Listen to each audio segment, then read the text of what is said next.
Hello Taurus, Sun, Moon, Rising, and Venus signs. Kamusta kayo? Sana po ay nasa mabuti kayong kalagayan. Welcome back po sa Star Tarot. Kung bago kayo rito, welcome din kayo. Thank you sa inyong support. I truly appreciate it. God bless you all.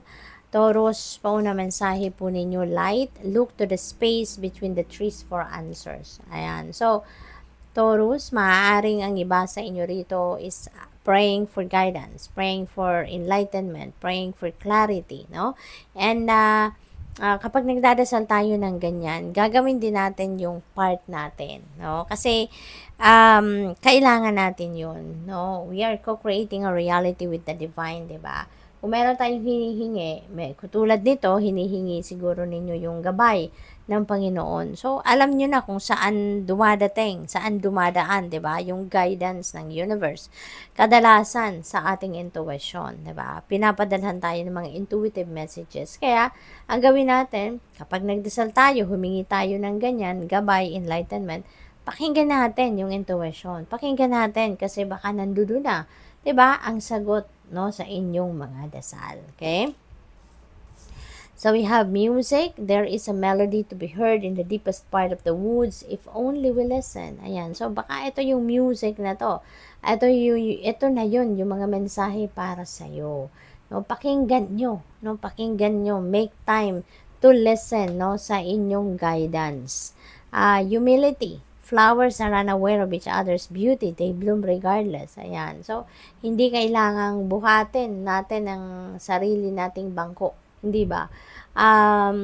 Let your accomplishments and achievements speak for itself. Okay? So, kailangan, no, na maging humble lang tayo. Kailangan na maging tayo, mag-practice tayo lagi ng humility. Kasi mas maganda yun, mas pinagpapala yun.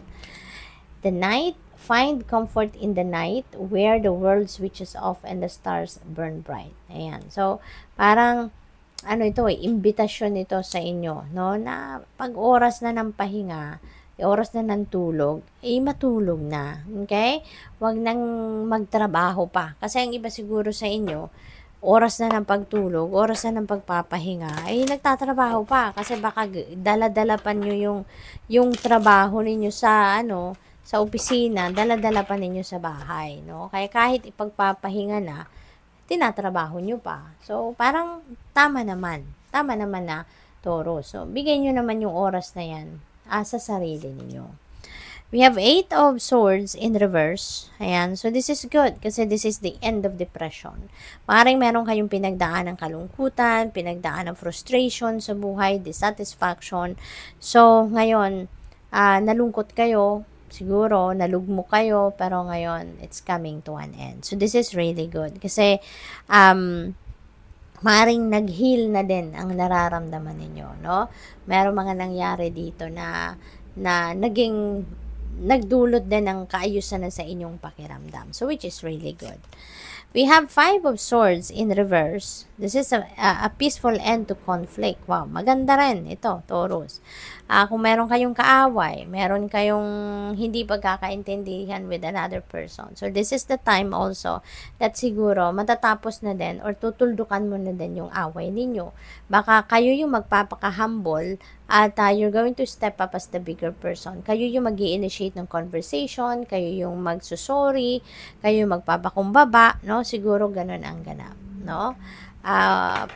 What else? We have Page of Swords. Ayan. So, may mga balita, no, impormasyon na paparating sa inyo. At maaaring yung mga balitang ito, baka ito yung magiging dahilan, malilinawan ng inyong isipan at maaaring ito yung magiging dahilan para kayo ay magpakumbaba, no? Para kayo na yung mag-step up as the bigger person. Kayo na itong mag-a-approach sa taong ito na hindi nakaaway ninyo or may kadiskusyon kayo before.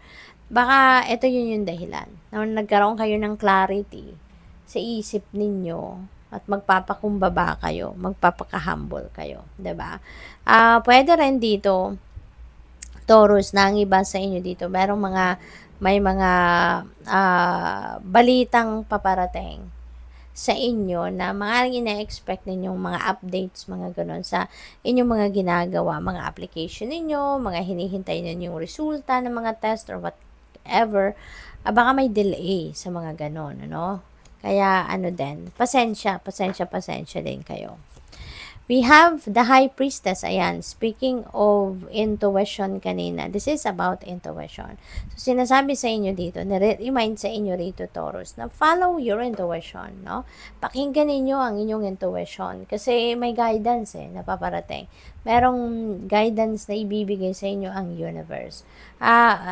Siguro hindi rin kayo masyadong nakakapakinig sa inyong intuition, kaya pati sa panaginip, no? Pinapadalhan kayo ng gabay, pinapadalhan kayo ng kasagutan, no, through your dreams. Kaya importante rin na makikinig kayo sa inyong mga importante na titignan din ninyo ang inyong mga panaginip. Ano ba itong mga elemento ng panaginip ninyo at hanapin ninyo ibig sabihin nun kasi yun ang gabay sa inyo. Okay? So, what else? We have Three of Swords, pero in reverse, kaya maganda to. Maganda to. This is exciting, no? Nakakatuwa makita ang reverse na Three of Swords kasi definitely meron ng healing, no? Meron ng healing. Naghilom na ang sugat sa puso ninyo, Taurus. Nanggaling kayo dito siguro sa sitwasyon na masakit, no? Maaring bumagsak kayo dito to your core dahil sa sama ng loob, frustration, baka na-betray kayo in the past, naloko kayo, na-deceive kayo, yung ganon, no? Kaya sobrang sakit, tagus sa buto, tagus puso, siguro ang sama ng loob, ang sakit na naramdaman ninyo rito. Pero ngayon, maganda to, no? This is a very beautiful indication for some of you na at least yung lungkot ninyo napawi na. Natanggap na siguro ninyo ngayon ang inyong sitwasyon na sadyang ganun talaga ang buhay. May mga sitwasyong ganun na kailangan ninyong maranasan, no, to get to where you are now, 'di ba? Mas matatag na kayo ngayon, mas matibay ng inyong dibdib, yung ganun. So you are overcoming your sorrow, no, mending your heart, nag-heal na kayo, or maybe patapos na kayo sa healing process ninyo kaya parang may excitement na kayo nararamdaman ngayon na finally, no, you are able to let go, no, of those sama ng loob or sakit sa dibdib ninyo. So ano na kayo ngayon, handa na kayong magbukas ng puso ninyo para sa pag-ibig, hindi lang pag-ibig para sa ibang tao or baka pag-ibig para sa sarili ninyo.